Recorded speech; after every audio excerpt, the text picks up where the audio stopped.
Ipinahayag ni Speaker Ferdinand Martin Romualdez kamakailan ang pagpopondo ng Kongreso para sa mga programang ipapatupad ng pamahalaan sa pagpasok ng taong 2024. Ayon kay Romualdez, ang bagong Pilipinas Community Assistance and Rice Discount Card ay ipapatupad para sa abot-kayang presyo ng bigas. Nilinaw niyang mamamahagi sila ng discount voucher program para sa mga pamilya upang makakuha ng sulit na presyo ng bigas.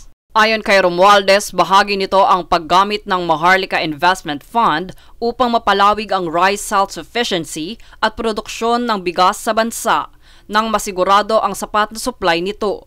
Dahil aniya, mithiin nilang doblehin ang produksyon ng bigas sa bahagi ng Hilagang Luzon. Binigyan din niya na ang pambansang budget para sa susunod na taon na nagkakahalaga ng higit pa sa 5 trilyon ay nakatuon upang sugpuin ang inflation, kahirapan at pagpapalawig ng mga serbisyong kinakailangan ng mga mamamayan sa bansa. Sa kasalukuyan, ang inflation rate ng bansa ayon sa Philippine Statistics Authority ay dahang-dahang bumaba sa 4.1% noong buwan ng Nobyembre mula sa 4.9% sa buwan ng Oktubre.